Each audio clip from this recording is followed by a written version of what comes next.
Yeah, good evening, PDG, Deepak Talwarji. Thanks for joining in. Yeah, good evening. How are you? Yeah, fine, sir. Wonderful. Nice to see you. Thank you so much for taking time and joining us. No, that's nice. It's one of your first meetings, so it's a pleasure to be here.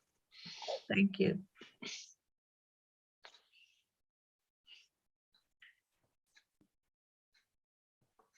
So we will start in a while. I think we have no problem. Yeah. No problem. That's fine. Yeah. Hi, Gitanjali. Hi. This is Anjali. Thanks for your Anjali. Anjali. Good to see you. Thanks for your invitation. Yeah. I'm asking you whether you would like to be joined. Okay, I will mute everyone. Especially. Yeah. So I have muted everyone for now. So when the session starts or at the end of the session, probably we'll let everyone to unmute themselves and ask questions. Sorry, Anjali, you were saying something. You have to unmute yourself and speak. Okay, I said since I'm learning Spanish, this would be very interesting for me. Oh, yes, of course. So people are joining. So give us 5 minutes, so then we will start. Yeah. ¿Hablo un poco español, señorita? Sí. Tengo tiempo de practicar mucho. I'm learning in a class actually. That's where I learn too, but you really learn when you need to speak to somebody, you have no choice. But if you interact with a person and you can't communicate, otherwise. Sí. Yeah, but it's nice. Estoy aprendido en una clase. Yeah, I cannot, you see, I'm not much in practice. Okay. I learned at the Bharatiya Vidya Bhavan long time back. Okay. If I can give some advice here, my name is Bhanu, and I would like to say, please aprender el español y hablar sin gramática y sin vergüenza. I think I have got the gist of what you're trying to say. Yeah, speak without the grammar and speak without shame. Yeah, that's the only way to learn. That is the only way to live, my friend. Okay, all right. I like that. Good evening, Mahesh ji. Good evening, Mahesh sir. Hi, how are you? Sorry, I was a few minutes late, but I was on another call. But I am waiting for the colorful cultural cuisine of Peru. No, you're not late. We are waiting for more people to join, and then we will start. Hi, Shweta. Hi, sir. Hi, Kalpana ji. Hi, I'm Kalpana from E-Club of Green City. Okay, nice. Hi. This was shared in the Food Lovers group. Oh, Sanjay must have shared it. Yeah, by Sanjay, yes. So I thought, let me join. Yes. Thank you for joining in. Okay, now 1 minute. We will start in another 1 minute's time. Okay. Sure.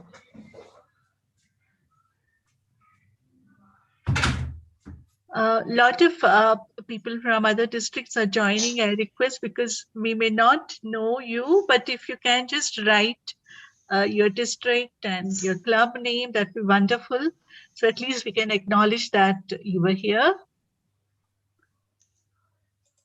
I think Kalpana ji's screen shows that she's already in Peru.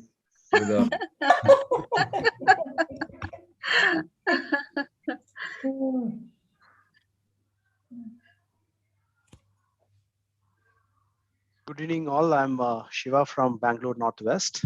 I'm the international director out there in Bangalore Northwest. Oh, okay. Thank you. Thank you so much. Glad to be here. Yeah. Pleasure to meet you all as well. Yeah. Thank you. Thank you so much. It's always nice to have, especially now today, since Peru is, celebrating Independence Day. So this is really a good opportunity to meet everyone. Good evening, Arunji, Arun Belurji. Good to see you. Good evening, Geetanjali ji. I joined this meeting because I visited Peru in 2015. Oh. Yeah, I was there almost for about 2 weeks in Peru, traveling to Machu Picchu. Ah, good. Yeah, and I, as I was a vegetarian, I could not enjoy much of Peruvian cuisine because. Hey, you should next time if you want to come, you come with me. We have Mrs. Manik Deshmukh, a pure vegetarian, and she can vouch the wonderful vegetarian cuisine she enjoyed. Very nice. But in Cusco, they have a lady from Uttar Pradesh. She runs an Indian restaurant Yes. Yeah, we were treated for about 2-3 days in Cusco in our restaurant. And it's a wonderful place. Great human beings there in Peru. Yeah. They treated us very well, and I think we all should once again visit Machu Picchu. Yes. The great Andes. Yes. Karina will help us. Lead. Arun, Kalpana here. Good evening. Take the lead.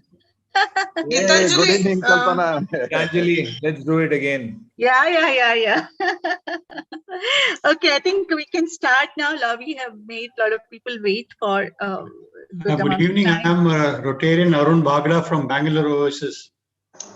Oh, thank you, sir. Thank you for joining. Gitanjali, can I forward your message to my sister? Please do. Yeah. If she is free, she will join you. Sure. Okay. I've been to South America, but to Mexico and Colombia. Unfortunately, not to Peru. Okay. And my daughter-in-law is from Guatemala. So wow. Connection. Guatemala. Okay, so here we go. First of all, thank you, Karina, for when I called up, immediately accepting to come and speak on a very important day of Peru for you, when Peru is celebrating its 200th Independence Day.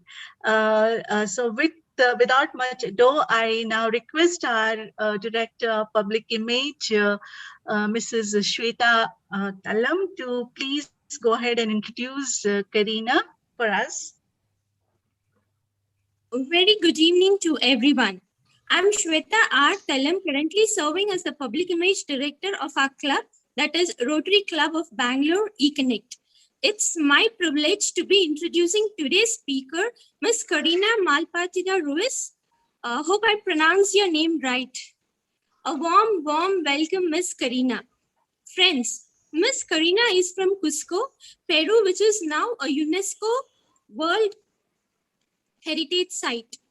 Ms. Karina has studied at the National University of Cusco for 5 years to be a professional tour guide. She has 15 years of experience working as a tour guide and leading routes along Peru and other South American countries. She is very passionate about Peruvian culture and history. She fluently speaks 4 different languages. Sorry. Quechua, Spanish, English, and French. She has also studied elements of Indian history and culture as a part of her course. Ms. Karina is married to Mr. Alexander, who is also a tour guide. And they have 2 lovely boys whose names are Alexander Eduardo, who is 16 years, and Leonardo Fabrizio, who is 4 years old. They have 3 naughty and loving pooches whose names are Boster, Lara, and Micah. Coming to her hobbies, Ms. Karina likes to travel around the world, especially she wants to visit France and Paris, and read about Peru, hiking into mountains. She loves to watch Indian movies and heard that she's a big fan of Shah Rukh Khan. She loves to cook. Since lockdown, she has been baking a lot of cakes. Coming to her favorite dish is Ceviche. I've tried my level best to cut the long introduction short. Miss Karina, kindly excuse me in case I pronounce any of the names right. We shall hear it from the lady herself about the color, culture, and cuisine of Peru. Over to you, Ms. Karina. Thank you. Yeah, thank Karina, you very much. Yeah. Thank you, Shweta. Well, welcome. Good evening. Thank you very much, Madam, for this presentation. Thank you, thank you. And it's really, I am really glad to be here with you. Good evening to the audience. Good evening to all of you. Thank you very much for joining us. I give you a warm welcome to this conference from Cusco, Peru, one of the most important cities in my country. It is the land of the Incas. For the ones who had already the possibility to come to here, I am pretty sure that you really love and enjoy this magical place. Cusco is also considered the navel of the universe. I am right in the center of the Cordillera de los Andes, or the Andean mountain range. Those titles to Cusco were given especially for the greater history, right? So Cusco is a fascinating city that everyone must visit at least once on their whole life. And I am living here, and I am feeling really glad to be part of the history of this important nation. As you know, and as Gitangali already told you, today is a big day here in Peru. It's very important. It's very special because as Peruvians, we feel really happy for one new Independence Day celebration, but it's not just one more Independence Day, it's the celebration of the Bicentennial of the Independence of Peru. So that is actually really important for us as Peruvians to be a Republic of Peru, a democratic country, the last 200 years. Actually, 200 years ago, we were a Spanish colony. They conquered one of the great and largest culture in the world in the 16th century, the Incas culture. And thanks to the sacrifice of heroes, men, women, and children that I want to honor today with this web conference, because they offer their lives and also their sacrifices to achieve our independence and also to give us our freedom from Spain. Today, I want to share with you the emotion to be Peruvian, the love to be Peruvian, and also the feeling that as Peruvians we have for our beloved homeland, Peru, the big country, named originally Viru, no Peru, no? Peru was called later by the Spaniards. So let's start with this presentation where I will try to give you an approximation to the country. Actually, in a short time, it's quite difficult to talk about the whole aspect of my country. But as the title says, I am going to talk a little bit about the colors, about the culture of Peru, and also about the cuisine. I already heard that some of you came to Peru and they didn't really enjoy that much the Peruvian cuisine because you are vegetarian. But if you are pescatarians, you have plenty of opportunities here to enjoy the Peruvian cuisine as well, because we have a wonderful sea where we have the most fresh fish, right? So ceviche is one of these options. And actually we have quinoa for all the vegetarians, and mostly eaten here in the Andes of Peru. But so don't miss the opportunity to return and to really enjoy the vegetarian options, the Peruvian vegetarian options as well. Okay, so let's start.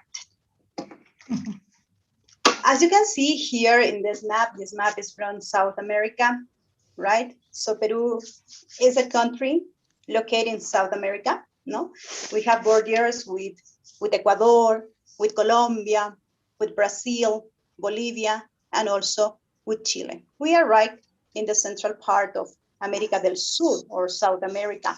See? Peru is made of 3 different natural regions, right? It is divided into 3. Actually, nowadays, also some experts in nature and ecosystem, they consider the Pacific Ocean also as another region. So for them, Peru actually is split in 4 natural regions, right? The Pacific Ocean, then the coast of Peru, the Andes, it's 7:45, and the Amazon rainforest. Being the Amazon rainforest, the largest part of the Peruvian territory. The occupation of the Amazon is more or less 60% of the whole Peruvian territory. See? And then we have the Andes of Peru here in the central part. The Andes is the only mountain system range that we have in the whole continent. And it is, as you can see on the map, crossing completely my country and dividing it in these three different areas, right? So I am right here. Let me show you. You see Cusco? I am right here, no? Close to Madre de Dios, so close to the Amazon rainforest. See? Then we have the coast. The coast of Peru form a sort of spine along the whole country. See?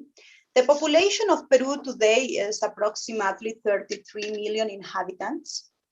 The largest population is located in the coastal part of Peru, so in all this part, mostly in Lima, which is the capital city of the country. तुला बघायचं असलं तर बघ, मी त्या ऑर्गनायझरला विचार. बघायचं असलं तर बघ ते हे झूम मीटिंग पेरू देशावरती. Okay, can you तुला पाठवलंय मी त्याचे details. Okay, just mute. Yeah, I'm sorry, Karina. I think we can mute. No, we can mute all. Then yeah, I have muted all. It's okay. We are here in a friends meeting, so no problem. Okay. As I was telling you, today the population of Peru is 33 million inhabitants approximately. The largest population is located here along the coast of Peru, being the most populated city, Lima, the capital of Peru, followed by the Andes. Approximately 30% of the Peruvian population lives along the Andes of Peru, in the upper part of the mountains, right? And also, even though the Amazon rainforest is such as extensive, we have no more than 20% of the Peruvian population living around here, no? The official language of Peru is the Spanish.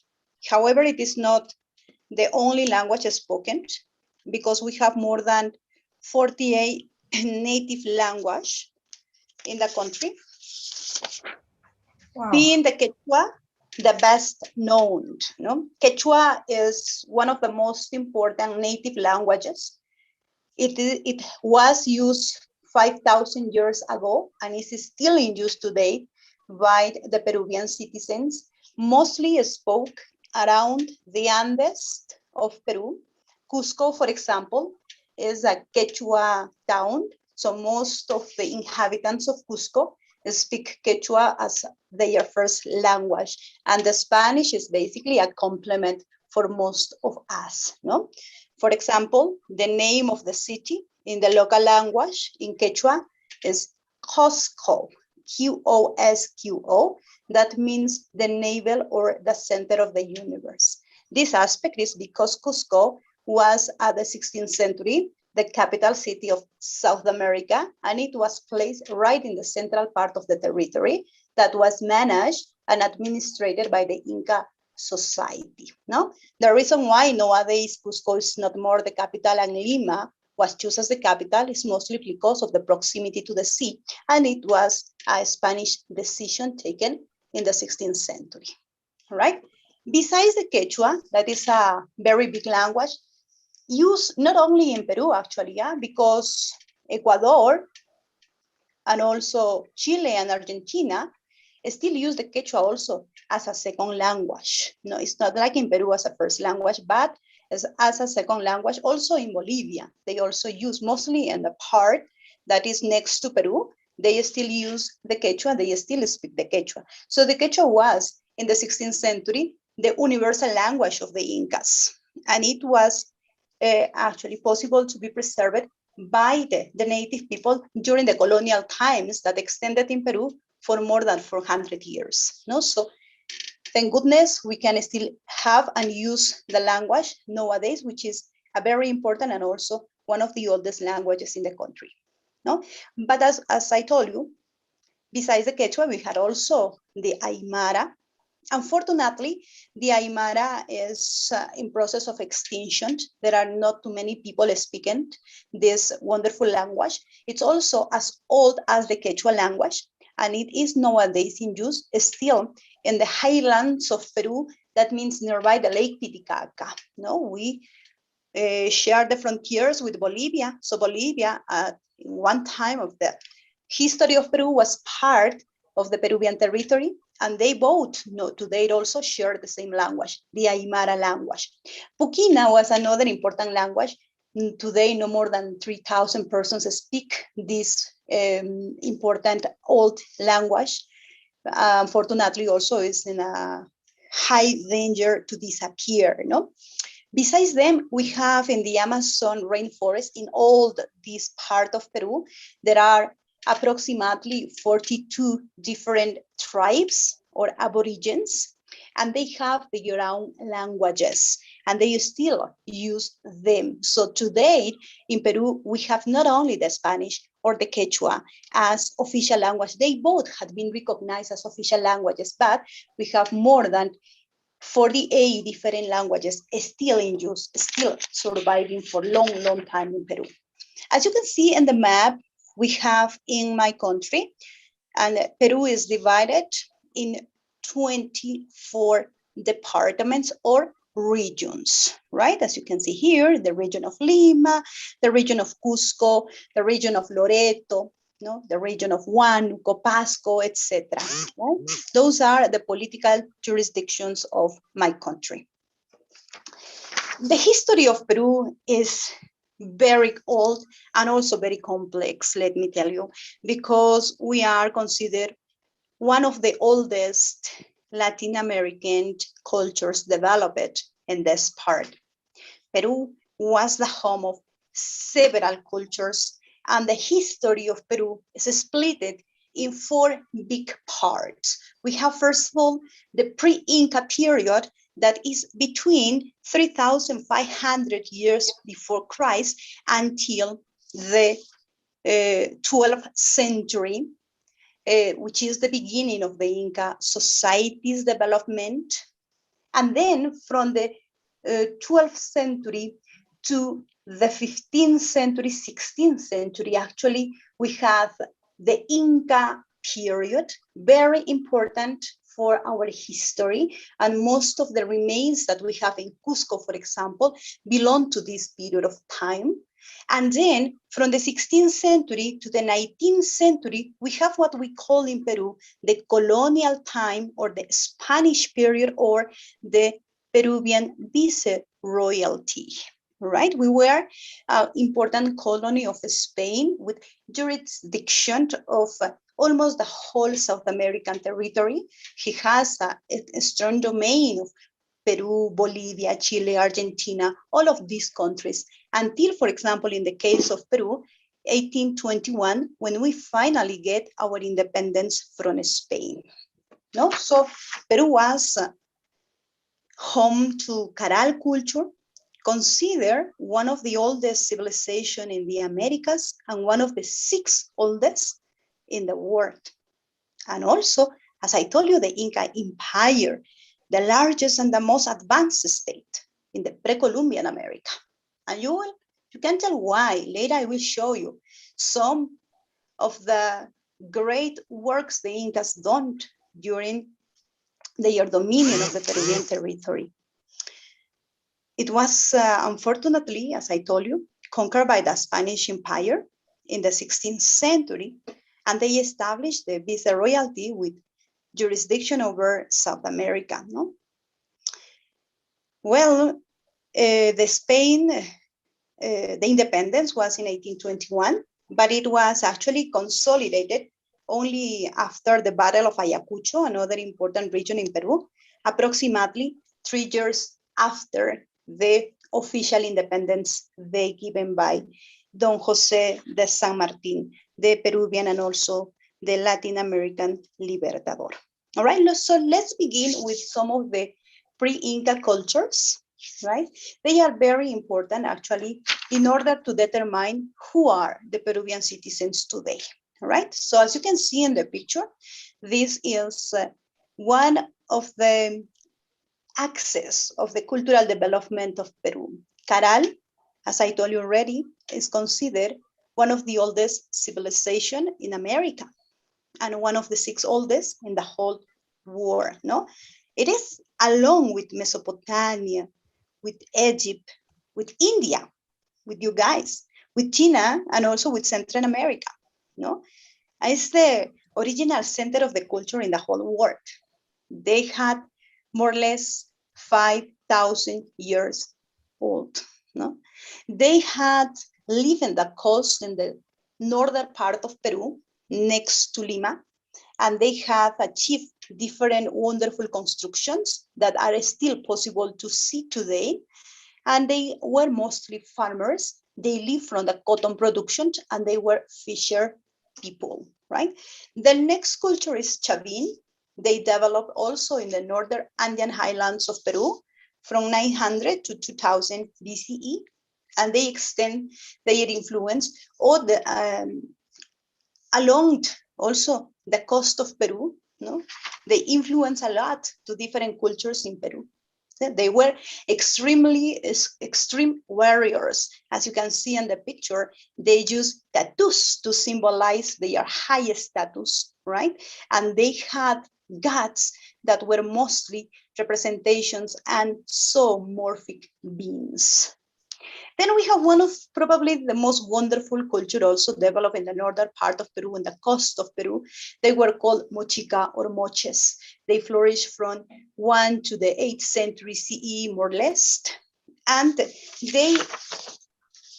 they stand up because they had produced sophisticated craft goods, including mold-made pottery, as you can see here in the pictures. Look at the beautiful potteries they had. Those potteries we can actually nowadays see in all the Peruvian museums. Most of them are also here in Cusco in important museums. They are like trophy heads, right? And they are also the representation of the persons who were part of this important civilization, warriors, right? Or also some shamans or priests. This is the Lord of Sipan. He was the main god and also the leader of this important civilization. They were metal workers. They worked with gold, silver, and they made magnificent ornaments like the crowns that you can see over here. And also all the chest ornaments, or like this one over here, that was ornamented also with precious and semi-precious stones. Imagine, we are talking about thousands of years ago. It was a very well-organized civilization that extended their territory over the coast of Peru. Nowadays, it is still possible to see the Chan Chan temple, a beautiful adobe brick temple made also with polychromy ornamentations. Different elements had been used in order to ornament the walls of this extraordinary temple. Then we have the Nazca, probably one of the most famous culture also in the world today because of the legacy and also because of the famous Nazca Lines. The Nazcas flourish in the southern part, around the south of Lima, between 200 and 600, from BCE to CE, right? So the Nazca Lines live in the most arid part of Peru, on the desert of Peru, even though they developed an extraordinary and very sophisticated knowledge in hydraulic engineering, thanks to which they built sophisticated aqueducts like the ones that you can see here in the picture. They are underground aqueducts, and they use them to transport water from long distances in order to irrigate all the desertic area of Peru. And thanks to this achievement, they were able to produce different types of goods that until today we are using as part of the diet of the modern Peruvian civilization. Like, for example, squash, pumpkin, lima beans, cotton, recognized all over the world because of the high quality. The Nazca Lines made those impressive drawings on the desert. They are very beautiful. to see, to explore. Actually, they had been studied for a long time. And there is not a real explanation about the method they use to build, to draw these designs. As you can see, the designs that they made are, for example, animal designs, plants. We have non-identified beings also represented on those lines. And they can still can be observed from a plan mostly. It's a huge area where we can see hundreds of drawings. Those in this picture are the most representative. As you can see, we have hummingbirds, we have the condor representation, we have lizards being represented, monkeys from the jungle. Look at the influence that the Nazca has also with the people living in the jungle. They had already known this part.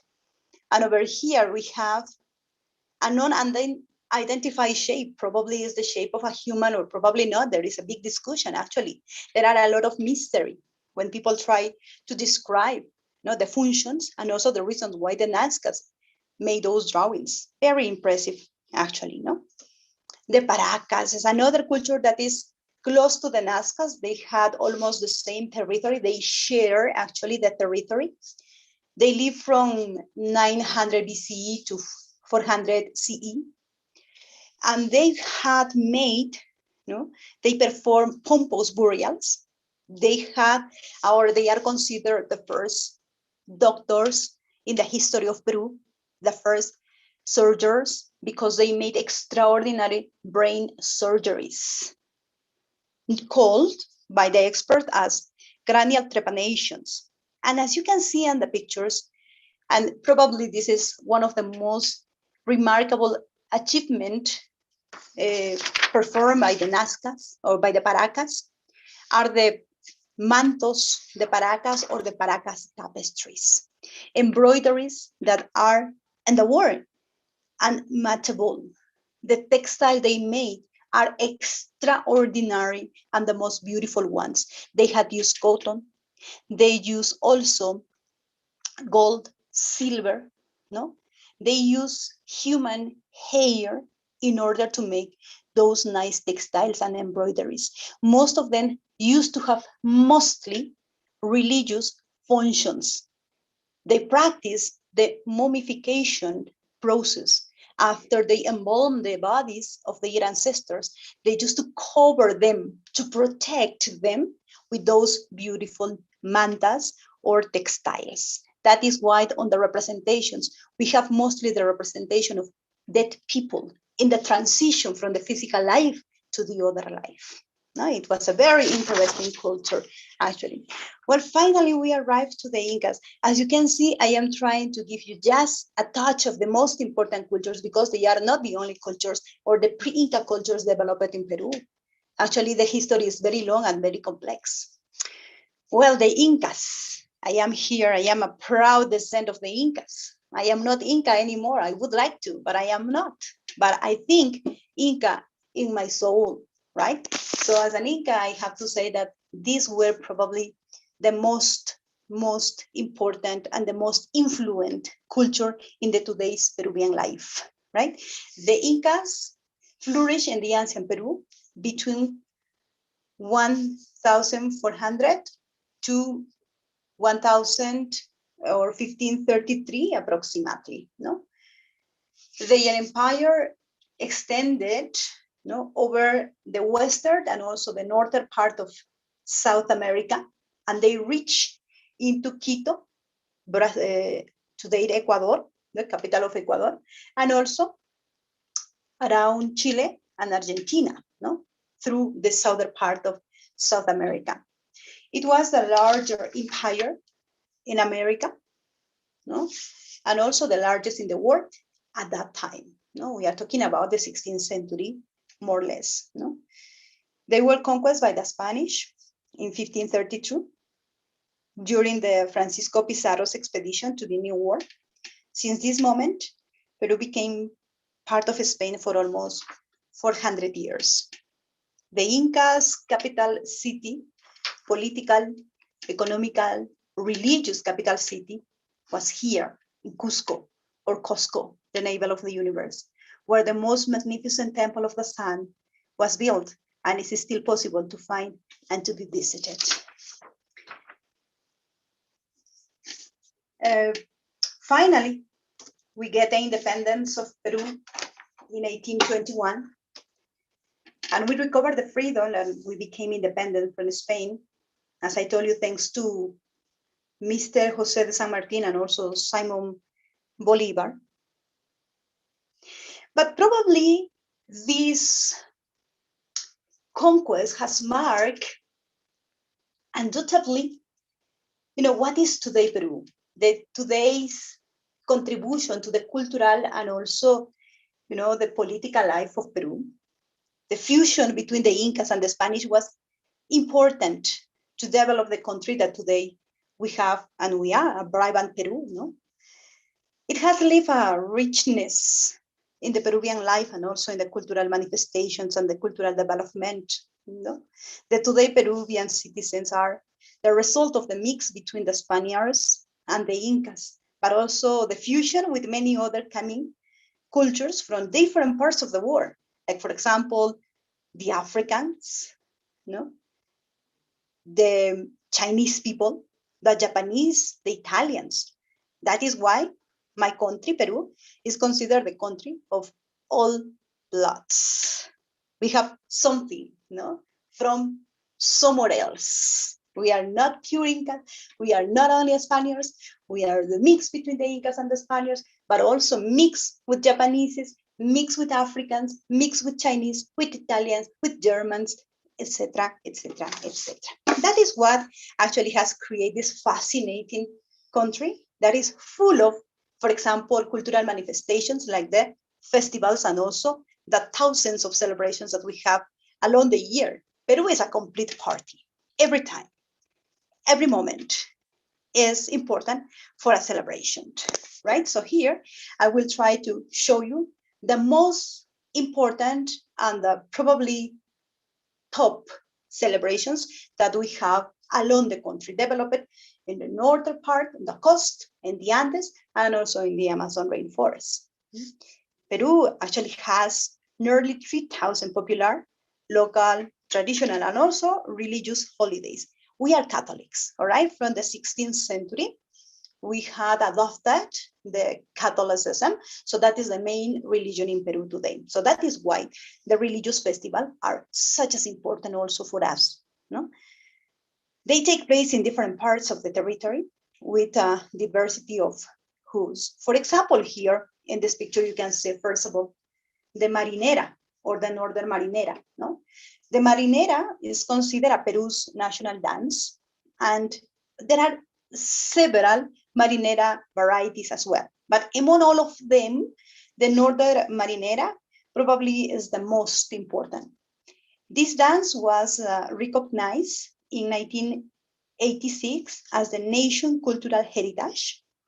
This fest takes place at Trujillo. Trujillo is another Peruvian region in the northern part, and the organization is normally during the last week of each year, the last week of January each year.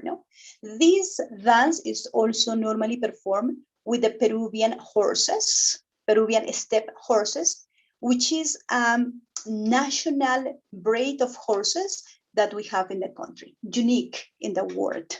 Okay. The other festivity is the festivity of the Candelaria Virgin. The Virgin Mary is playing an important role in the Andes of Peru, because after the fusion between the religion, the Catholicism, and also the Incas religion, right? Today's religion in Peru is actually a sort of syncretism, So the Virgin Mary nowadays by the Andean people is recognized as the mother, the earth, symbolized by the mountains.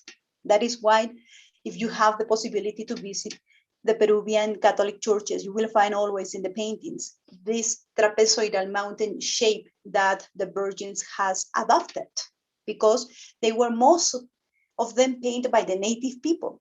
And they wanted to represent their oldest gods into the new gods that were being introduced by the Spaniards. So the Candelaria, or the Candlemas Virgin, represented the Mother, the Earth, for these people. That is why this festival is very important and transcendental in the life of the Peruvians. This festivity is performed in the department of Puno, where the Lake Titicaca is located. And it is celebrated between January 24th and February, more or less, each year, all the time. And they organize, actually, as part of the celebration, colorful parades, as in the picture, with thousands of dances and dancers, right? From the Altiplano, they are typical from the Highland or from the Altiplano. And also with music, as a display of, obviously, faith, and love to the Virgin Mary, who, as I told you, is representing the Mother the Earth for the Andean people. Then we have La Vendimia. What is the Vendimia? Well, the Vendimia is an international festival that is celebrated recently. Actually, it was started in 1958.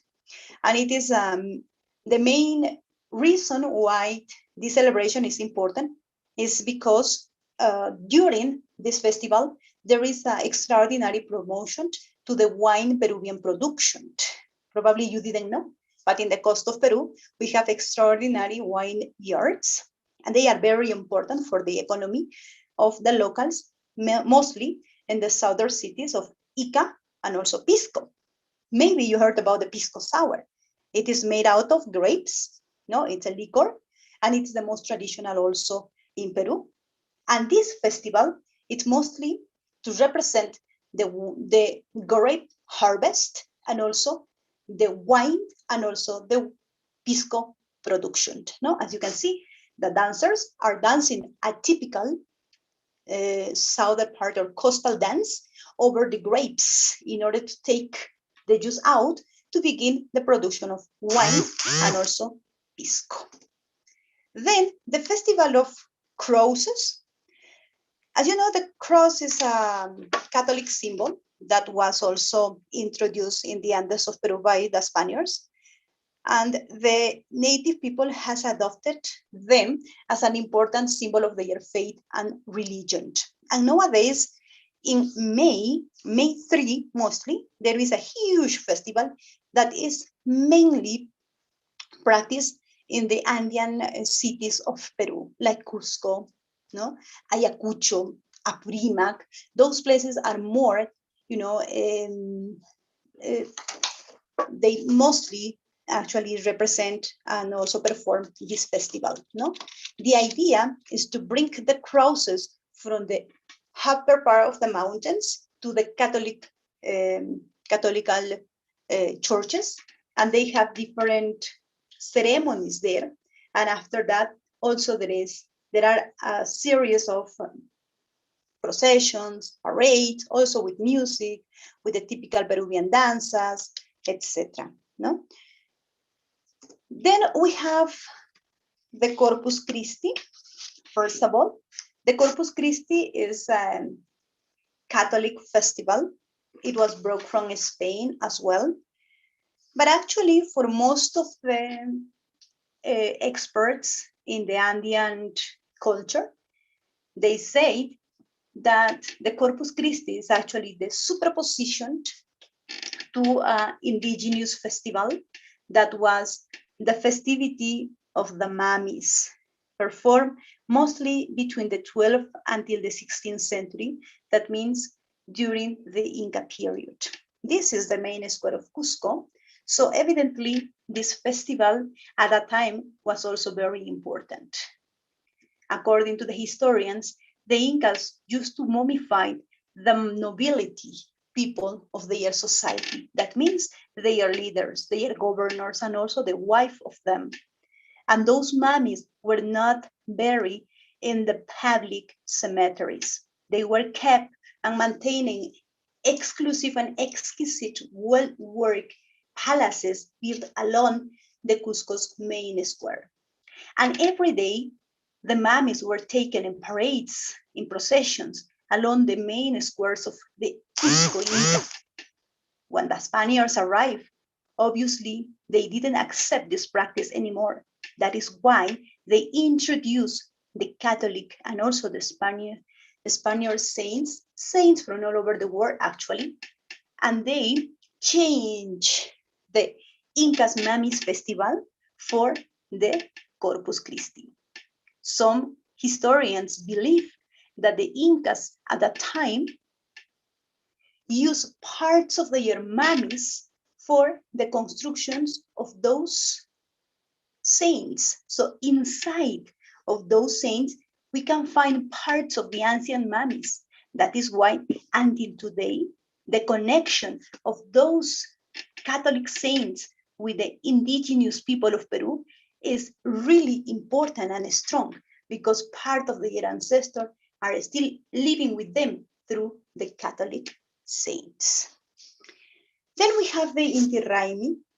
The Inti Raymi is an Inca fest. It's an Inca festival that was performed by them mostly during the winter solstice. That means June 21st for us.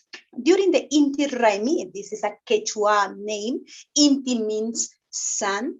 Raymi means the festival of the sun.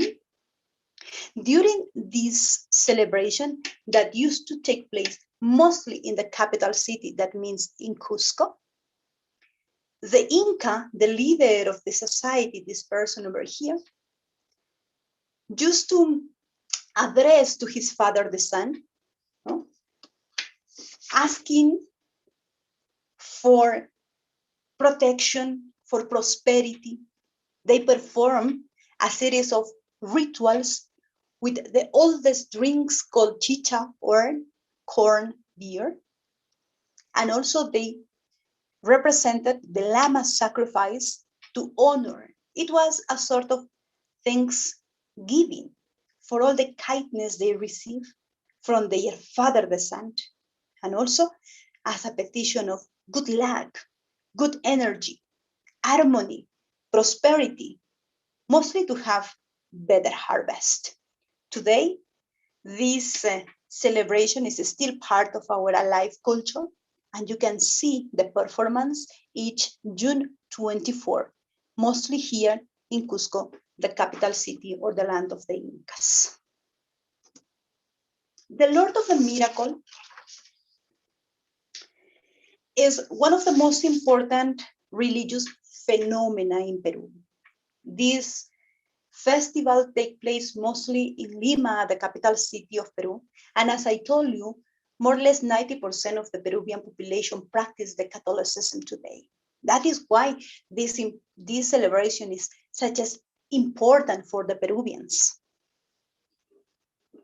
The Lord of the Miracle, it's one of the biggest and also the most beautiful processions that last almost one full month. No? It's celebrated from the 17th century until nowadays.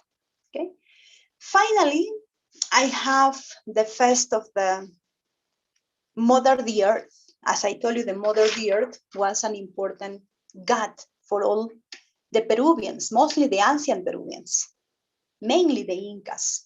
And they had a series of festivals in order to honor, to show the reciprocity with them. Nowadays, in my country, we can still practice this celebration. And actually, the new Andean year is coming. 1st August, we are going to begin with this important celebration that is performed in all the Andes of Peru. And it's mostly led by an Inca healer or an Andean healer that still existed in the Andes of Peru, mostly in the communities of the Peruvian highlands, right? A short video about some of those festivals that are performed here in Peru.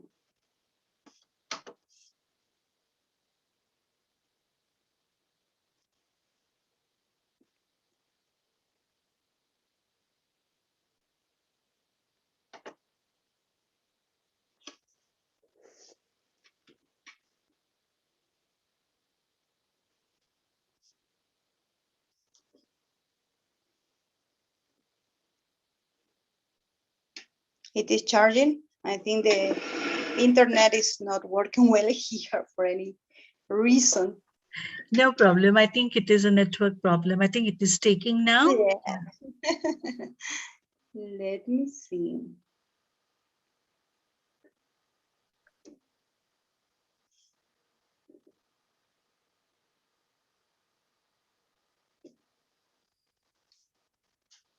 This video just want to show you how colorful the dances are. You can see there the Marinara. You can see some of the dances from the Andean region, the musical instruments that we use. This is, for example, from the north of Peru. This is performing the Candelaria Fest, from Cusco. Very colorful, with typical also costumes from all over Peru, and also with a strong influence from other parts of the world also, mostly from Spain, from Extremadura, from Trujillo, from Madrid. We have a lot of influence from them. So you are welcome to come to Peru and to be part of these festivals taking place all over the time. We have festivals, at least 5 festivals a month, at least.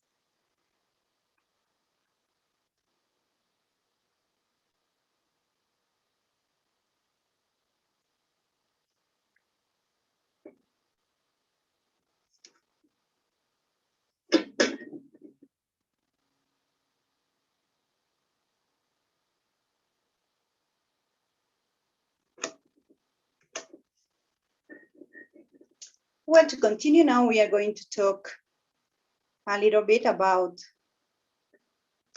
the Peruvian cuisine, the gastronomy. That is definitely another important part of the cultural development of Peru. In the last 10 years, Peru has been recognized as one of the world's best culinary destinations. Lima is considered the South American gastronomy capital, right? And it is due to the great biodiversity and also the multicultural heritage. We have the influence from different countries in our cuisine development. That is quite also, it is extraordinary, well recognized in all over the world. Obviously, the mix of flavors in the Peruvian cuisine reflects also the mix of the cultures that have arrived in Peru over the last 500 years, more or less. But the Peruvian cuisine is as old as the Peruvian first cultural development, so at least 5,000 years old. Actually, the Peruvian cuisine began in the pre-Hispanic cuisine that gave us dishes and also cooking methods like the Pachamanca. The Pachamanca is a special Indian method of cooking that is made using hot stones and also using the mother, the earth or the ground as a pot. And the ceviche, which was actually consumed approximately 2,000 years ago, by the first time in the coast of Peru by the moches or the mochicas. After that, the arrival of the Spanish also, that began in the 16th century, bring us a strong Moorish influence with the introduction of onions, spices, honey, and many other fundamental elements for our today's cuisine. After then, we have also the Africans' arrival, and they had also an extraordinary influence, mostly in this Peruvian street food. Then, for sure, we had a lot of Chinese migration. They arrived around the 19th century, approximately. And thanks to the Chinese influence, nowadays we have the famous chifas in all over the Peruvian territory, which is the fusion between the original Chinese cuisine using their own ingredients, but also fusionated also with the flavor and with the local ingredients of Peru. The Lomo Saltado is perhaps one of the most iconic dishes that represent this fusion between the China and also the Peruvian culture. Then we have the influence from Italy. The use of pasta, bread are actually from this culture as well. The Japanese cuisine, so the sushi bar, is very important, or the sashimi, we also know, we eat also in Peru, is an extraordinary fusion from Japan and Peru. Here in this picture, we can see the three most popular Peruvian dishes. First of all, we have the ceviche. The ceviche is about fish, it's a raw fish that is marinated mostly with lemon or lime juice plus salt. And as you can see, it's decorated with onions, with corn, and with sweet potato. This is the representation perhaps of the whole Peruvian territory, because we have ingredients from the coast, the southern part, the Andes, and also the jungle, represented by the sweet potato. The Lomo Saltado, this is the one that I already mentioned, that is a strong influence from the Chinese culture and cuisine also. It is about beef, French fries, onions, tomatoes, and rice, all of them marinated with soybeans sauce, right? La causa limeña, or la causa, simple name. This is about yellow mashed potato. It is made with a Peruvian traditional potato from the Andes of Peru also. And it is mashed, it's marinated with lemon, with olive oil from the coast of Peru, and also with salt. That in this case, it is filled with chicken and with avocado. But actually, this dish can be also vegan or vegetarian as well. So you have to come and try it. Another probably important dish in Peru is the quinoa. The use of the quinoa is millenaria. The first culture who used the quinoa perhaps was using the 3,000 years before Christ approximately. The domestication of quinoa is also very old. And the quinoa is still part of our menu, mostly in the Andes of Peru. So this is a Incan quinoa soup that is made with different types of vegetables from the region, from the area. It could be also a vegetarian option. Doesn't actually need any meat in the preparation. That is the famous Pachamanca. The Pachamanca is a preparation that is a mix of different types of veggies, meat, or if you just want veggies also, but it is prepared under the ground using very heat stones. The chiriucho is an emblematic dish from Cusco.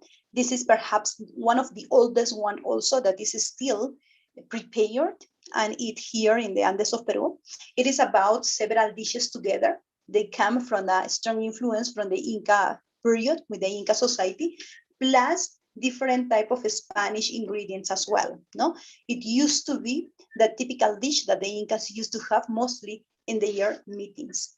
And probably the most recent dish is the pollo a la brasa, or the chicken breast, which is about a roasted chicken, that comes with French fries, actually Peruvian fries, and a nice salad with avocados and everything. Nowadays, this dish is one of the most popular in the country. In every corner, you can find a polleria, which is the restaurant where you can find this special dish.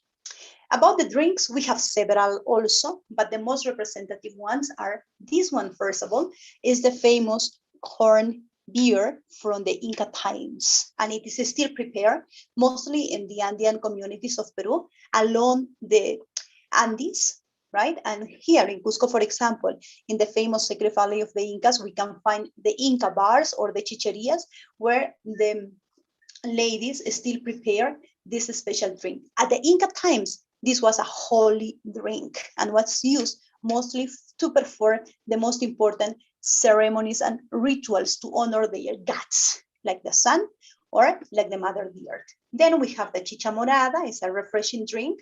It's made out of purple corn that is boiled with cinnamon, cloves, pineapple skin, and is marinated just with lemon and sugar. And the famous Pisco Sour, which is the emblematic drink from Peru.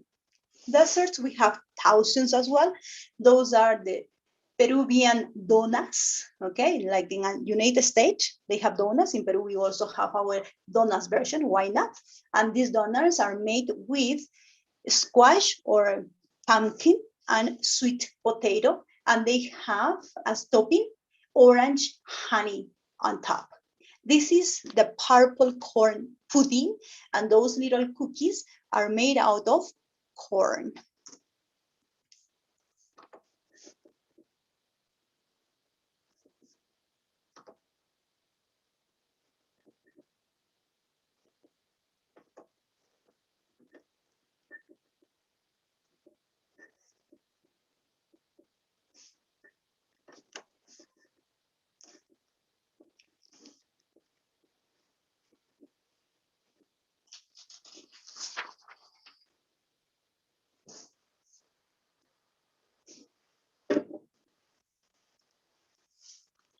The use of the ingredients is actually another important factor why the Peruvian gastronomy has been recognized as the most important in Latin America and also very important in the world today, because most of them are actually very old as the Peruvian cultures. We have, for example, the use of the quinoa in most of the recipes, and the quinoa comes from the pre-Hispanic cultures. We have a lot of potato as part of the Peruvian cuisine, the gastronomy of Peru. And Peru is actually the cradle of potato. The first potato samples were domesticated in the highlands of Peru. Nowadays, there are approximately 3,500 potato varieties in the whole Peruvian territory. Corn is elemental for the diet of Andean Peruvians. Nowadays in Peru, we have approximately 250 corn varieties, no? Most of them growing here in the Andes of Peru also, so in Cusco. Pepper is such as important as well. It is an important implement for the Peruvian gastronomy, and there are more or less 60 different pepper varieties, since the most spicy and also the mild peppers as well, right? This is the purple corn. Camu camu is like a tiny orange rich in C vitamin. No? We have a rich variety of dishes, thanks also to the big biodiversity that we have in Peru. No? Well, to finish with these presentations, I would like to show you the most important and perhaps the most visited places in Peru. No? Those are I am not giving justice with my country actually, because there are several places that were not used in this presentation, but actually there are a big touristical effort in my country in all the different parts. You know, in the north, we have beaches where we have extraordinary pre-Inca constructions like Caral, like Chan Chan, like Chimu. No? We have extraordinary places, for example, for adventure activities. We have one of the last oases in South America, which is in the southern part, with extraordinary dunes to practice sandboard. No?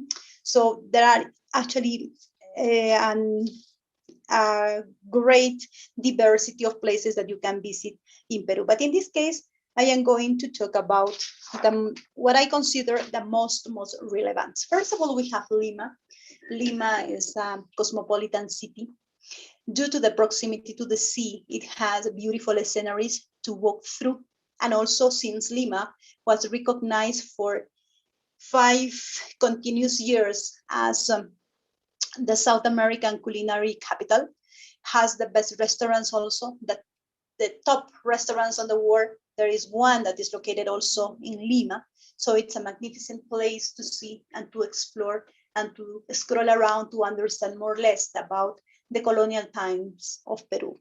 After that, we have the Islas Vallestas, or the Vallestas Island.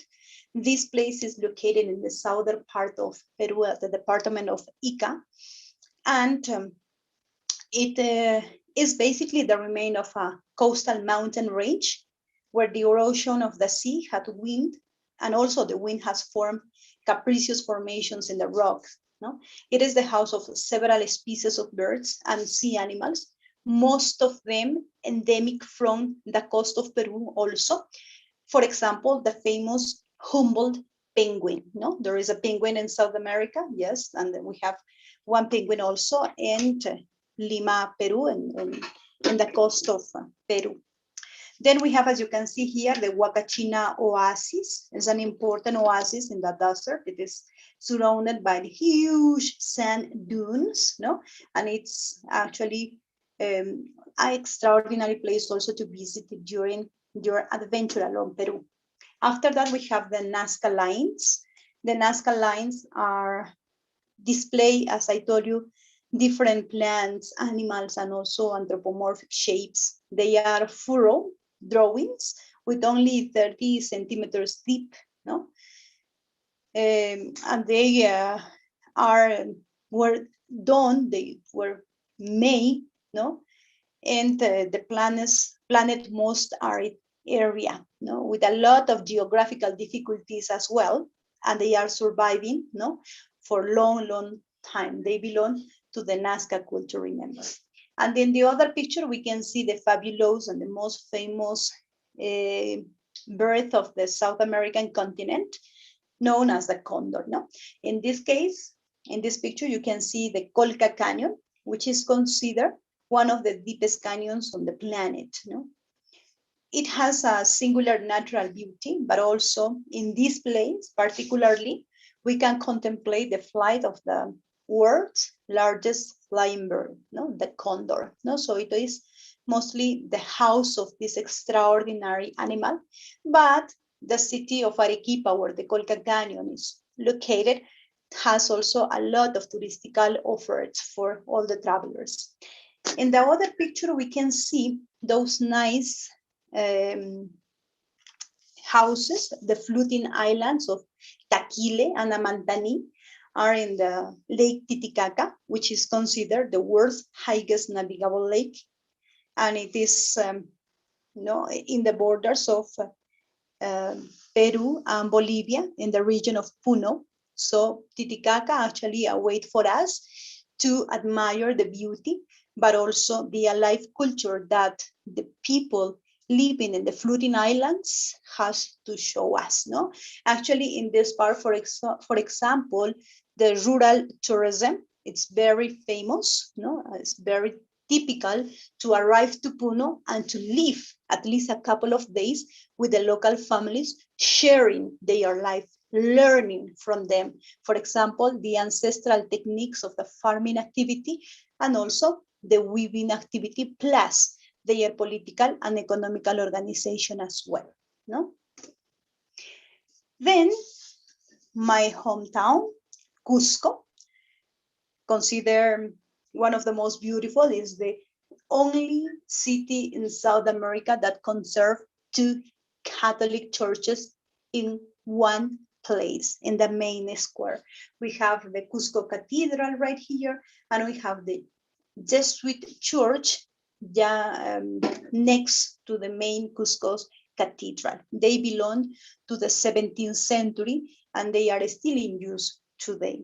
Cusco is the best example of the fusion, the architecture fusion between the Incas and the Spaniards, because under these constructions, in the base of the churches, the base of the today's colonial houses, we can still find the original Inca walls, and some of the Inca palaces still in use, like also the Inca streets, still part of the today's Peruvian or Cusco's urban planification system. No?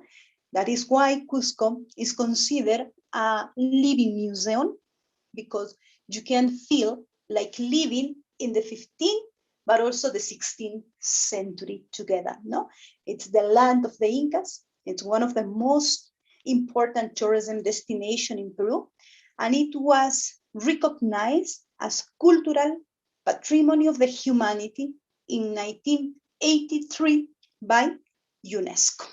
Definitely, this picture you can recognize easily because it's the most iconic cultural place in the whole Peruvian country, perhaps today in the world. This is the magnificent Inca construction of Machu Picchu. No? It's a sanctuary from the Inca times, and it is one of the few masterworks which wasn't suffer excessive alteration.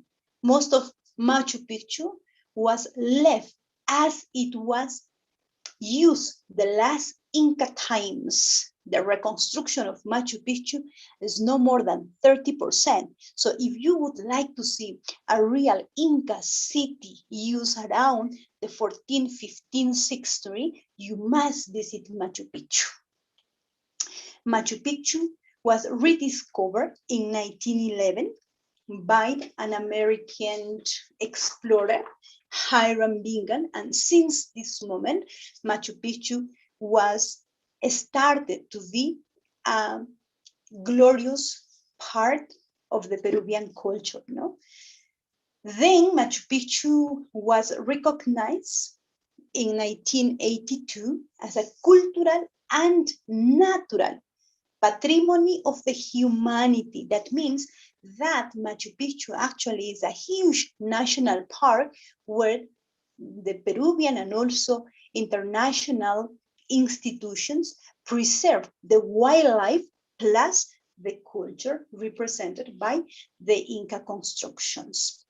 In 2007, Machu Picchu was recognized as the new seven wonders of the world, right? So Machu Picchu now is also part of the list of the new wonders of the world. Machu Picchu is considered a cultural and also natural patrimony of the nation of Peru as well. So it has actually, with a lot of justice, no, a lot of important titles. Finally, the Peruvian Amazony, which is one of the most outstanding treasures in Peru, and why not in the world. It is unique in its kind, in its diversity, no? Wildlife diversity, and also human life diversity. Because it shelters actually 3 different ecosystems, like the highlands, the cloud forest, and also the Lao jungle. The Amazon rainforest, no, Manu, this national park, was declared as UNESCO's natural patrimony, and it is recognized today as a biosphere reserve by UNESCO too. As you can see, during your journey through the Amazon rainforest, you can have the opportunity to see the extraordinary wildlife, but also to pass some time and to have this cultural immersion with the Aborigines that are still living on their own along the Amazon rainforest.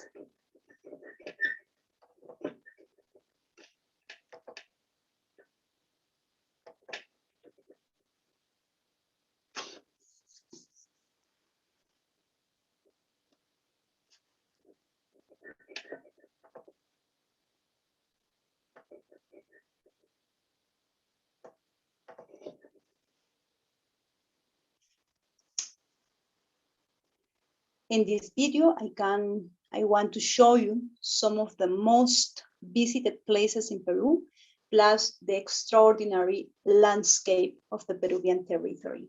No? Also, we can see Chachapoyas, for example, places that I didn't mention, but are part of the extraordinary cultural and natural richness of Peru. We have very high glaciers, very important for today's Peruvian life.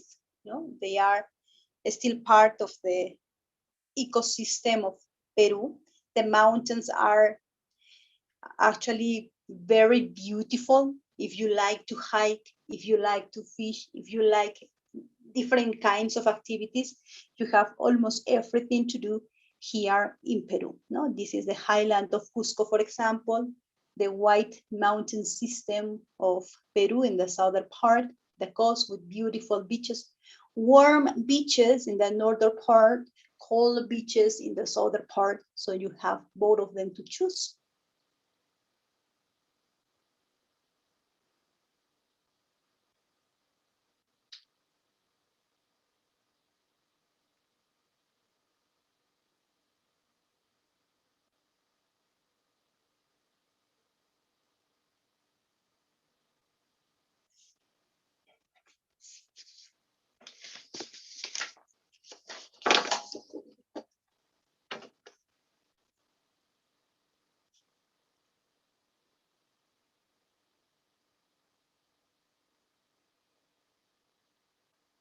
the dunes that I was talking about, close to the oasis.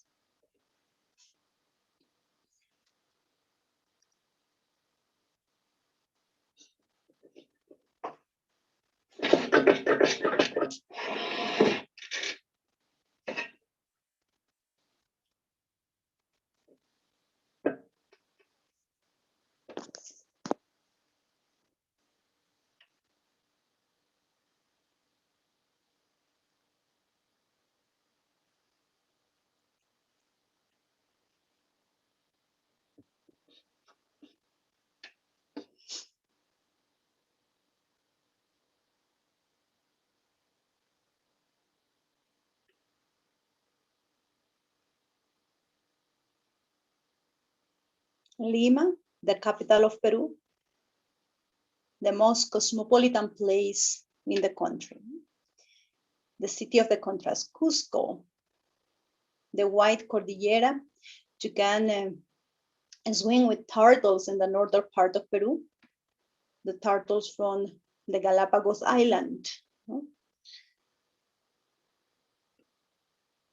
All right.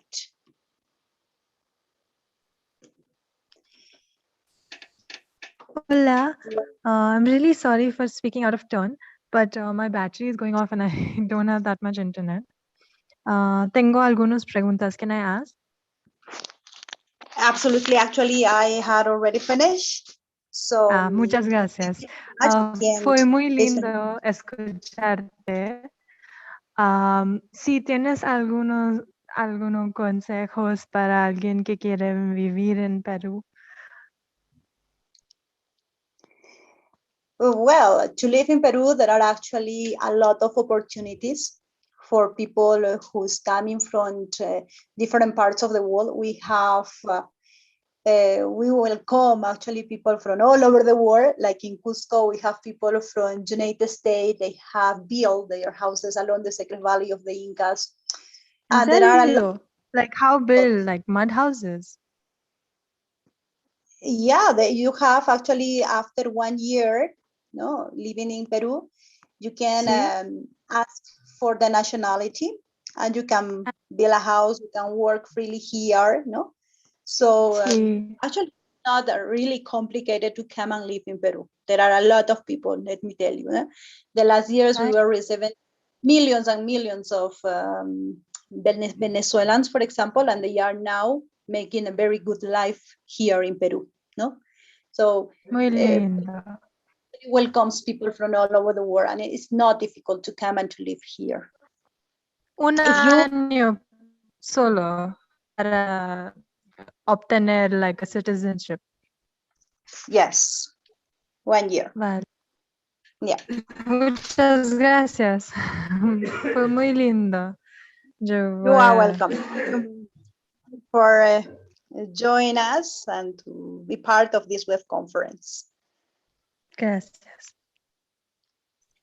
Thank you, Karina. That was wonderful to have taken us through a wonderful journey of Peru on an important day today. We have our president, Subir, here. Subir, you want to say something? Then I'll open the floor for questions. Yeah, am I visible? Yeah. Okay. Thank you very much, Ma'am Karina. It was such a wonderful program, and we got to know so much about this beautiful country. And we look forward to travel to Peru in the near future. And we would also want all the participants here to consider traveling and knowing more about Peru. It's a fantastic place. And you have shared so much about this beautiful country. We are very much thankful to you. Thank you once again. Thank you very much, Gitanjali and others who have made this program possible. It was a wonderful session. Thank you. You may open the floor for questions. Yes. So we have, I will read out from the bottom. And I also like to take the opportunity to thank you, A lot of Rotarians who have joined from different parts, and of course from our district 3190. Thank you so much for attending the session. And we hope we are going to see you more often in our sessions. So I'll also read out a few of the people who have mentioned their names here. Rotarian Dawood, thank you for attending. Rotarian Rajkumar from Nepal. Rotarian Dawood is from Mauritius. Very nice. Thank you, sir, so much for joining. Yes, there's a question from Tito Garcia, who is asking, how is COVID affecting the tourism in Peru? Karina. How is the pandemic, you said? Yes, how is COVID affecting the tourism? Yeah. Oh, yeah. Actually, COVID has not destroyed, actually, but really affect them dramatically, the tourism in Peru, because we are a touristical country, mostly here in Cusco. We live, most of us, from tourism. That is why we have actually this profession at the university as well, because it's such as big and important. We have been receiving approximately 2 million visitors a year before the pandemic. After the pandemic, we had 0. Until more or less December 2020, when the frontiers in Peru were opened, the lockdown was ended, and we started with the local tourism that is actually growing. The last months, Cusco received approximately 70% of local tourism, and more or less 2,500 persons per day visit Machu Picchu. Most of them, 70% of them, are from Peru. We are little by little actually receiving also people from North America, because this is actually our biggest market.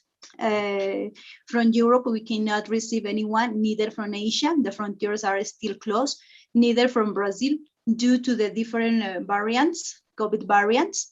So the danger is still really important here in Peru, the danger to extend actually the COVID. Thank goodness the vaccination system is working very well. So probably in the last 2 or 3 months, we are going to reopen the international frontiers as well. And hopefully we are going to start receiving more and more visitors. But the last 1.5 years, it was really dramatically affected. Most of the business, for example, restaurants, hotels, are still closed for almost 1.5 years in Cusco. Some of them little by little are trying to recover, but it's actually very hard. Some of them, they closed definitely, right? So a lot of people has ended unemployed. And as, for example, the tour guides, we have to reinvent ourselves, and we have to try to do something different to survive during this pandemic, no? Thank you. Thank you, Rotarian Nagjyoti, for joining. Then we have 1 or 2 questions I saw.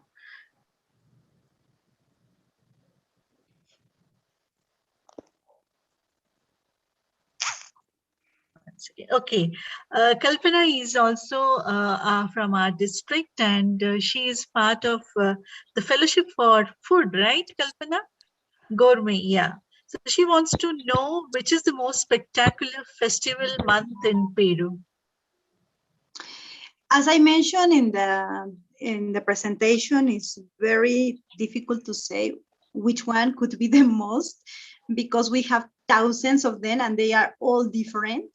So it is according what you would like to see. If you want to see something very traditional, actually, the Inti Raymi is the most touching, because you feel like you are living the moment where the Incas used to perform those ceremonies for the sun. You became part of the Inca society, you know, it's like traveling back on the time.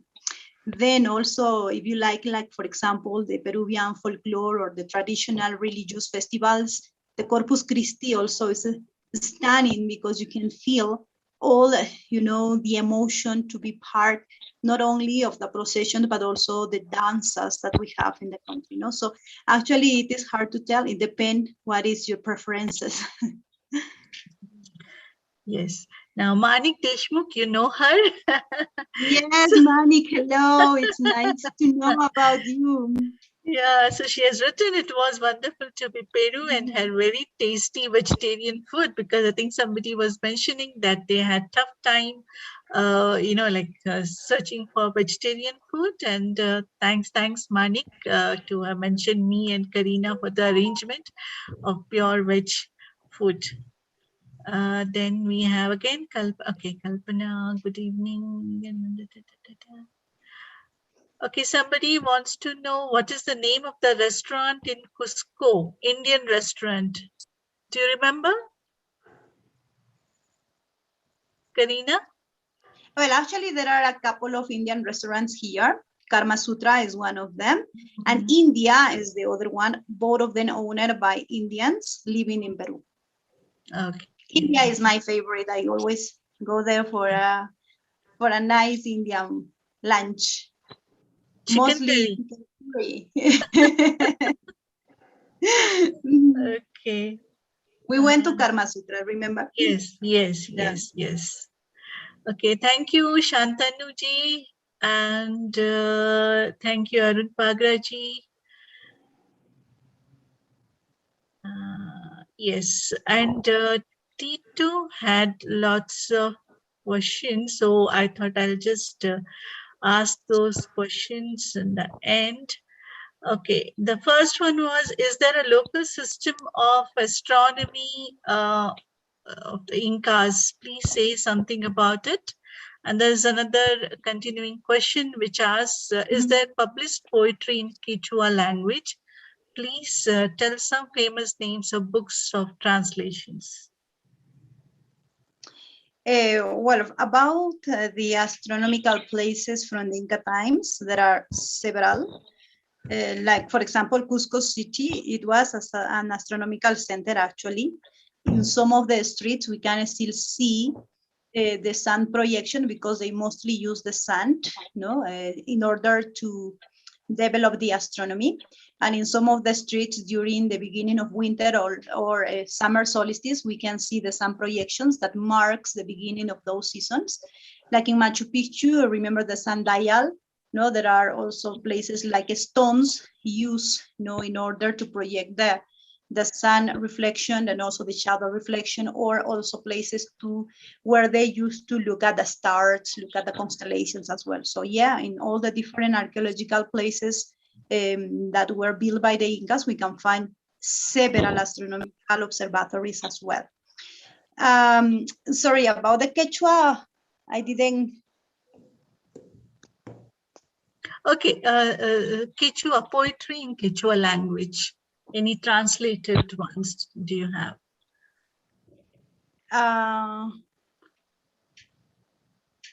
Like, for example, a Quechua name, a Quechua expression, a famous, that is what you mean?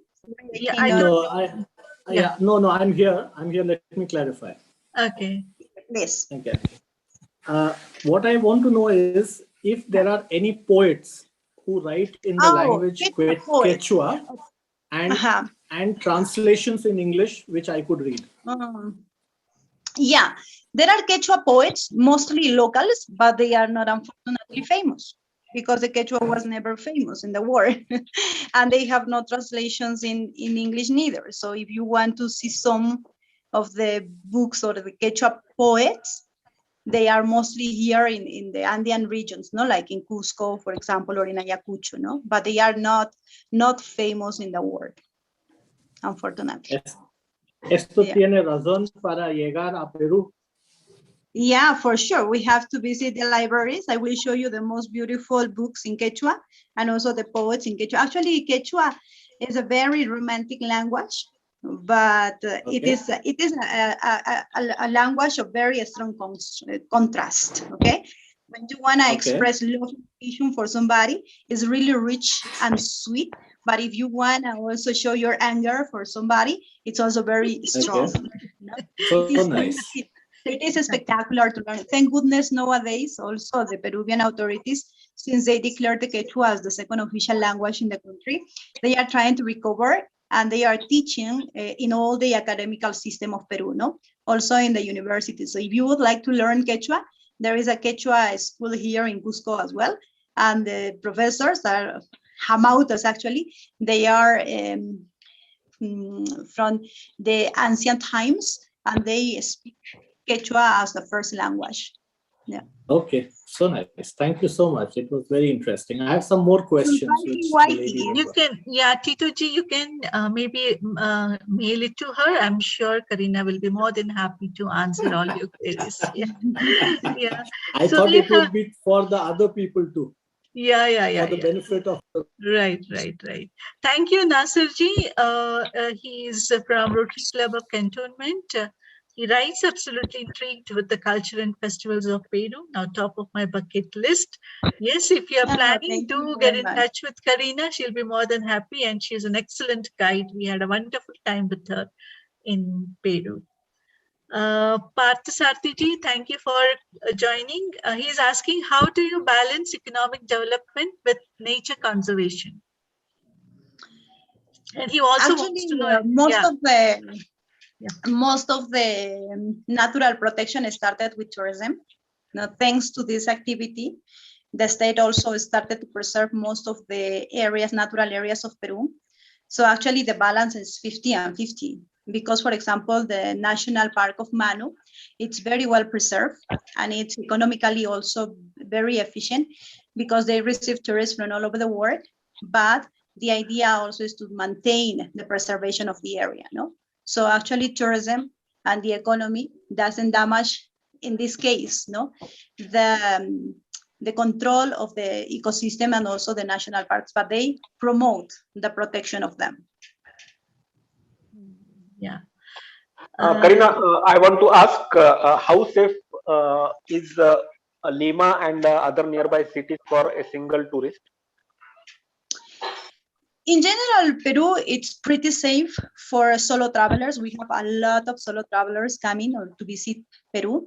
Lima, well, the central part, the historic center, is a little bit difficult to deal with because, as in every big cities, they are also robbers. But if you are like around Miraflores, San Isidro, all of these parts, you are completely safe, no? So actually, we didn't really have a lot of problems with solo travelers along Peru. Huh? It's pretty safe. And if you say, Shantanuji, if you say you're from India, you're loud. You know, you're really loud, and they welcome you like crazy. Yes, Gitanjali. Actually, I traveled to Peru more than 10 times. But thing is, whenever I traveled for the business trip and never explore the country as for a touristic purpose. So I wish to, but but most of the time, what happens? Our local representative don't allow us to go alone or move alone anywhere. So that's why I asked this question. Yeah. Nasirji also wants to ask, what is the best time of the year to visit Peru as a tourist, I suppose? Yeah. For me, it's probably from March to December, so almost the whole year. Well, except for the rainy season, perhaps in January, February, it's a little difficult to deal with the weather because it is raining most of the time, mostly in Cusco, where most of the attractions are located. So, and also some of the places like the Inca trails to travel to Machu Picchu is closed, another important and very popular activity to do there. But all the rest of the time is actually really nice. You know, the weather, the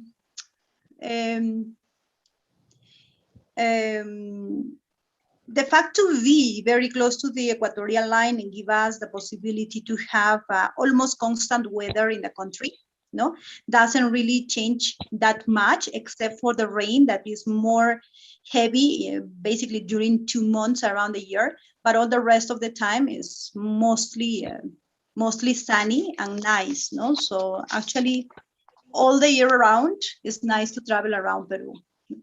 But June in Cusco is most vibrant because June, whole June month, we have different celebrations in Cusco. So if you want to be part of these cultural manifestations, well, you are welcome in June. No, but also the rest of the year we can see festivals in different parts of Cusco and also Peru. Thank you. And Subir has got a question. How is the relationship with Spain? Spanish conquest destroyed the culture of Peru. So how do you reconcile? Emotionally, actually, it is hard not to feel from the persons who have suffered in the past, no? Because we have to recognize that the Spaniards has caused and affected a lot of, not only to the culture, but also to the lives of the ancient Peruvians, because there was a genocide in the Andes. One of the most terrible genocides in the world actually happened in South America, and it was in Mexico and Peru, during the conquest.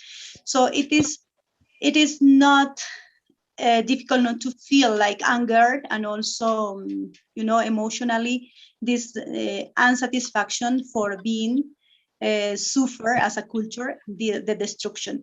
But finally, we are part of them, and time has passed. They were two different eras. They were two different cultures. They were two different types of persons as well. So thanks to the evolution, we can nowadays also understand that today's relationship has to change, no?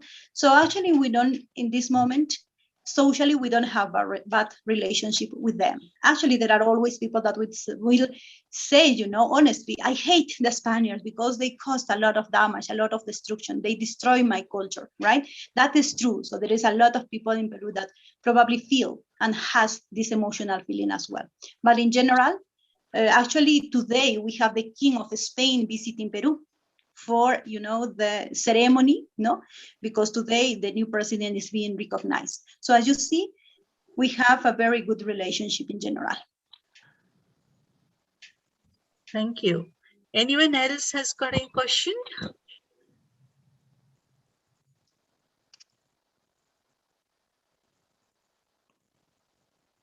I think yes. Thanks again. I think no one has got any more questions. So if you have any questions, Karina's email is there for you to see. And I have one question, ma'am. Yeah, please. Good evening. I am Rotary Rajkumar Baidwar. Good evening, sir. Kathmandu, Nepal. Yeah. Very nice to see, good opportunity to see the Peru activities. Thank you very much for Karina and organizer. My question is, what kind of policies and programs are there for empowerment and involvement of women in social and economic sector? Thank you. What type of politics you said? What kind of activities in the nation, in the Peru government conduct social, what kind of women empowerment activities, what kind of empowerment policies for the economic growth or social and political, what condition of the women in Peru? Well, now, we are starting a new political era in Peru since today. It's not only the beginning of actually the beginning of a new president also. So there are a lot of new policies that they are implanting in the country, mostly for the economy, in order to increase and to recover the growing economy that we had before the pandemic, no? And most of them are actually related with the concessions. As you know, in Peru, we live mostly from the concessions, international concessions in different fields like mining, tourism, etc. So the most important policy is actually to reorganize all of them in order to give more opportunities also to the Peruvians, because most of the Peruvians lost their job during the pandemic as well. So nowadays, the economical conditions of most of them are very dramatic as well. No, in terms of social, well, actually, the president comes from the rural area, so he wants to nowadays arrange policies to try to give more opportunities also to people to the countryside. No, for a long time they were not considered in the social life of Peru, unfortunately, because most of them were basically local farmers, family farmers only. So they didn't have like a lot of opportunities to expand their, for example, markets, no, or to receive better education, etc. No, so those are the most important plans that today's president is having in order to arrange the new era of Peru. Thank you. Yes, yeah, I think now it's almost 9 o'clock. So thank you everyone once again for joining. Now I request our Director Environment Services, Sharmishta, to please go ahead and do the vote of thanks. Thank you so much, Gitanjali. Thank you, Madam Karina Malpartida, for your time and dedication to share your culture, and cuisine of Peru. Your way of storytelling took us to the vibrant land of Peru. Some of the photos like Lord of Miracle reminded me of our Indian festivals and the celebrations. And I would also like to tell quinoa is now a very popular cereal in India for its health benefits. The purple corn also reminded me of the colorful corns we have in Northeast India. Here, I would also like to mention, I keep listening to El Condor Pasa, the Peruvian folklore played using pan flute, composed by the Peruvian composer Daniel Alomia Robles. And this was written in 1913 and based on traditional Andean music. And I am a great fan of Leo Rojas from Ecuador. The Andean cock of the rock, Rupicola peruvianus, also known as tunki or the Quechua, is a large passerine bird of the Cotinga family, native to Andean cloud forests in South America. And I am really looking forward to visit Peru soon and experience the beauty of the land, to understand the music, dance, cuisine, nature, and the people. And I'm confident many who are here today have already started thinking when to visit. Thank you again for your stimulating speech. We from Rotary eConnect convey our best wishes to you, your family, and the people of Peru. For our viewers, if you want to know more about the session, you may email. Please refer to the email ID and our Facebook page on chat window here. Thank you. Over to you, Gitanjali. Thank you once again, Karina. I'm waiting to come back again to Peru, enjoy the culture, color, cuisine, birds, animals, everything, and hope it happens soon. And again, best wishes for the Independence Day. And thanks again so much for taking time and addressing us. Thank you. See you soon. Bye-bye. Bye, everyone. Thank you. Bye-bye. Bye. Thank you. Bye. Bye-bye. Good night. Thank you so much. Good night, sir. Thank you. Thank you. Thank you, Kalpana. Thank you to all. Good night. Good night. Thank you, Keshini. Manikji, thank you. Thank you, Gitanjali. I'll catch up with you after, during the... Sure. Thank you. Bye, Shivani. Bye-bye. Bye, everyone.